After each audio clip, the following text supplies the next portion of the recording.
सभी साथ संगत को सतनाम। सतगुरु जय रविदास।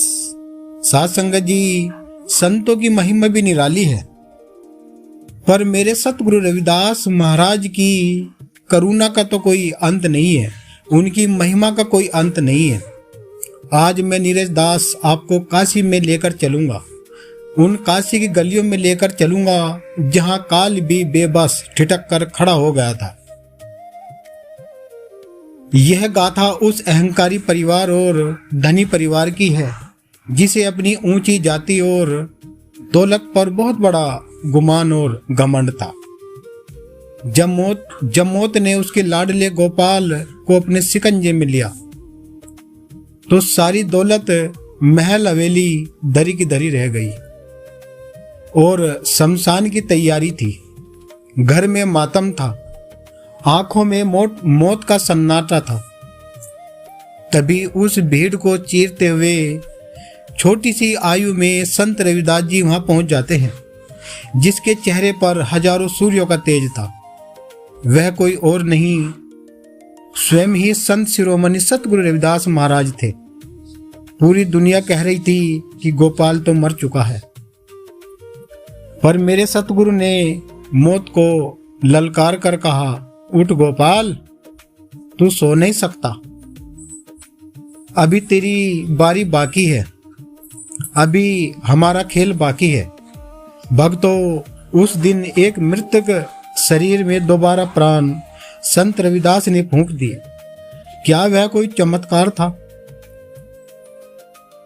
और कैसे उस धनी परिवार का अहंकार चूर चूर हुआ। चलिए आज उस रूहानियत के उस शिखर के दर्शन करते हैं जहां से कोई खाली हाथ नहीं लौटता। ये बात उस समय की है जब संत रविदास महाराज जी की लगभग उम्र 5 से 6 वर्ष की रही होगी।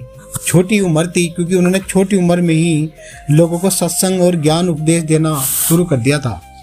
संत रविदास और गोपाल के बीच में बहुत बड़ा एक मित्रता और यार का एक रिश्ता था। वे दोनों आपस में बाल सखा थे। उन्हें गोपाल अपना साथी मानता था। गोपाल उच्च जाति का था, धनी परिवार का पुत्र था। एक बार रविदास और गोपाल के बीच में और अन्य बालकों के साथ खेल खेल रहे थे। जब गोपाल की बारी आई तो वह बोला, बहुत देर हो चुकी है, मैं अपनी बारी कल आकर लूंगा। दूसरे दिन सब बालक खेल के मैदान में आ गए, किंतु गोपाल नहीं आया। बहुत इंतजार करने के बाद एक बालक गोपाल के घर गोपाल को बुलाने के लिए भेजा तो वह पता लगा कि गोपाल को तो सांप ने काट लिया है और गोपाल की तो मृत्यु हो चुकी है। उस समय रविदास महाराज जी की उम्र लगभग 5 से 6 वर्ष की थी, लेकिन उस समय भी ऐसा माहौल था कि यदि एक मित्र नहीं आया तो खेल नहीं होता था। उस दूसरे मित्र की इंतजार की जाती थी। यदि नहीं आया तो उसको बुलाकर लाया जाता था। इन्होंने भी ऐसा ही करा। संत रविदास जी महाराज ने किसी बच्चे को भेजा कि जाओ उसे बुलाकर लाओ। भेद लगा कि वो तो मर गया है। जब रविदास महाराज को इस घटना का पता लगा तो वह दौड़ा दौड़ा गोपाल के घर पहुंच जाते हैं और उसे पुकारने लगते हैं, मगर गोपाल को तो सांप ने काट लिया था और अब तो वो मृतक व्यवस्था में लेटा था। फिर भला कैसे बोलता। शोक में डूबे गोपाल के घर वालों ने कहा, गोपाल अब कहां से बोलेगा, वह तो परलोक सिधार चुका है। इस बात पर संत रविदास जी जो छोटी सी उम्र में थे, आप सब लोग झूठ बोल रहे हैं, गोपाल अभी नहीं मरा, बल्कि बहाने बना रहा है ताकि अपनी पारी न खेल सके।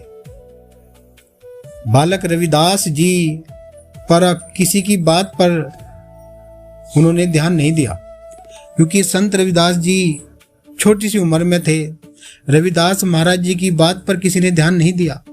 तब बालक सभी और बालक भी थे वहां, तो वे कहने लगे, चलो हम गोपाल को आवाज लगाते हैं।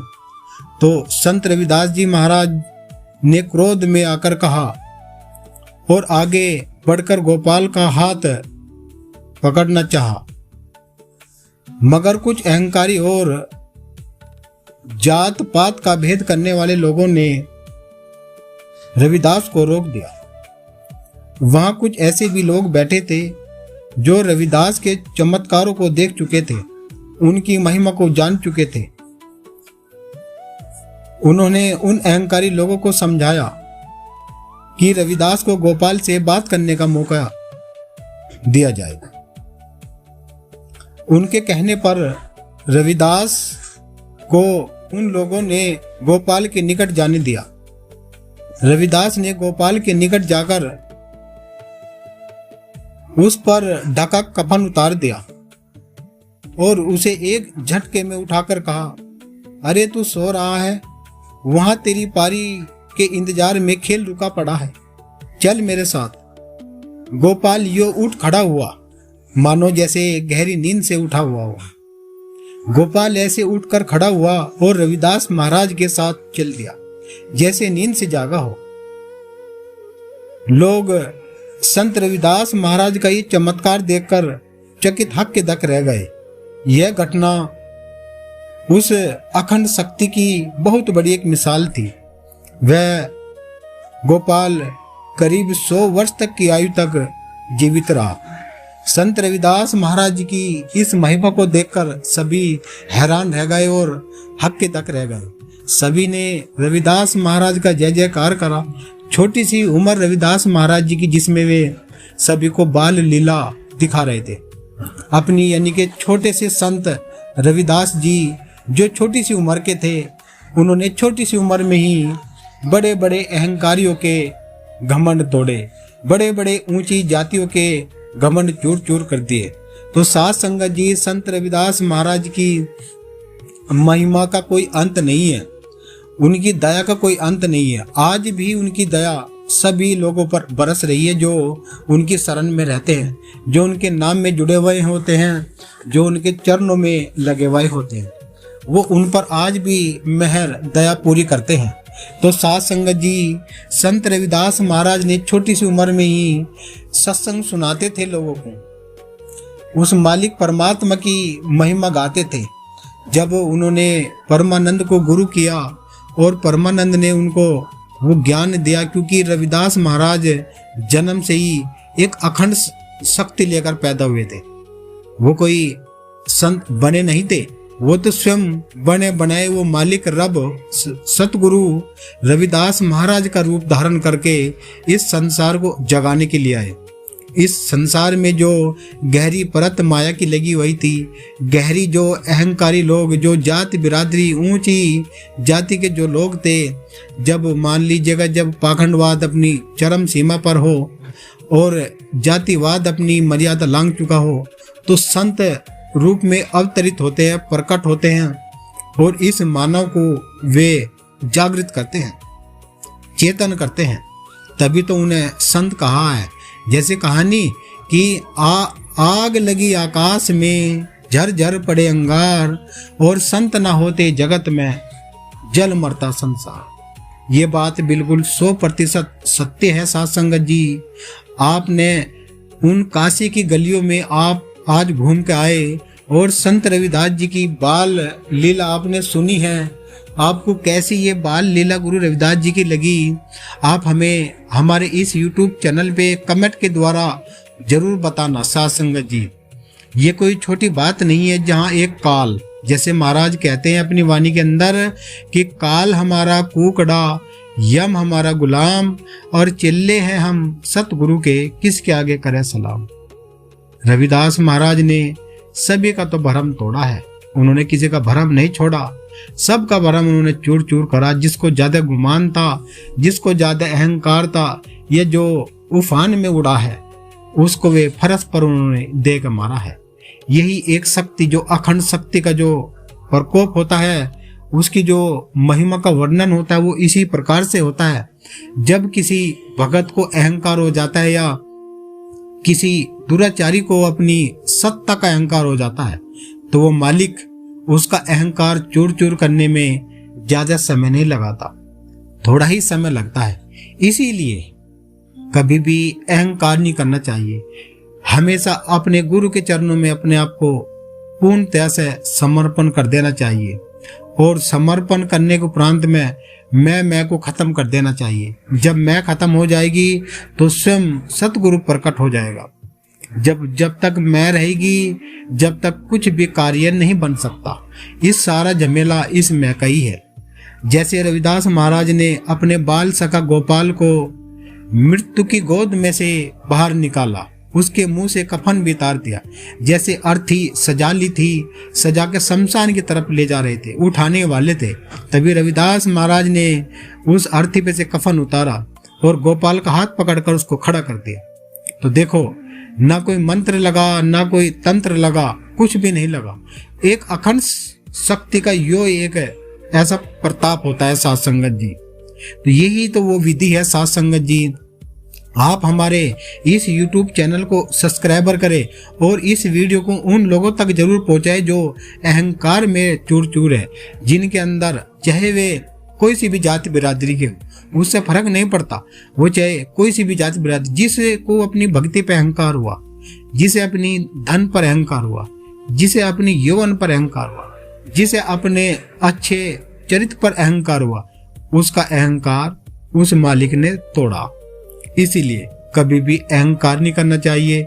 एक सतगुरु की भक्ति करनी चाहिए, उसी की शरण में रहना चाहिए, अपने आप को नन्हा सा बना लेना चाहिए, तभी हमारा उद्धार हो सकता है। जब भी साध संगत जी, जब भी आपका उद्धार हो सकता है। साध संगत जी, मैं नीरज दास गुरु मेहता दास महाराज का शिष्य और मेहता दास महाराज के जो परम गुरु हुए हैं वे संत शिरोमणि सतगुरु समनदास जी महाराज। हमारा कर्तव्य यही है कि हम आपको मूल वाणी, मूल जो शब्द है गुरु रविदास जी महाराज जी के, समय समय पर आप तक पहुंचाते रहे। हमारा उद्देश्य केवल यही है, हमारे इस YouTube चैनल का उद्देश्य केवल यही है कि लोगों को ज्ञान हो। लोग परेशान हैं, वे किस ओर जाएं। एक सतगुरु आज भी ऐसा ही है, कल भी ऐसा ही था। वो जब भी देह में नहीं था, आज भी देह में नहीं था। वो आज भी ऐसा कैसे ही है, जितना काम वो जब कर रहा था इतने काम वो आज कर रहा है। यदि हम आज पूर्ण अपने मन को, वचन को बिल्कुल शुद्ध स्वभाव से कर ले तो एक छोटे से पात्र में ही महाराज रविदास जी प्रकट हो सकते हैं। छोटे से घर में ही और छोटे से घर के छोटे से बर्तन में, छोटे से आंगन में ही वे प्रकट हो सकते हैं। आप सभी से मेरा अनुरोध है, प्रार्थना मान लीजिएगा कि आप संत रविदास महाराज जी के अपने घर में गद्दी लगाए और वहीं पर दीपक जलाए और देखना, फिर आप चमत्कार देखना। 2 दिन, 10 दिन, 11 दिन लगातार यदि आपने कर लिया तो फिर आप देखना चमत्कार कि नीरज दास कुछ कह रहा था। 10-11 दिन में ही आपको अलग ही अनुभव होना शुरू हो जाएगा। आपके बिगड़े काम बनने शुरू हो जाएंगे, आपके घर में सुख समृद्धि आनी शुरू हो जाएगी और आप तकदीर वाले बन जाएंगे।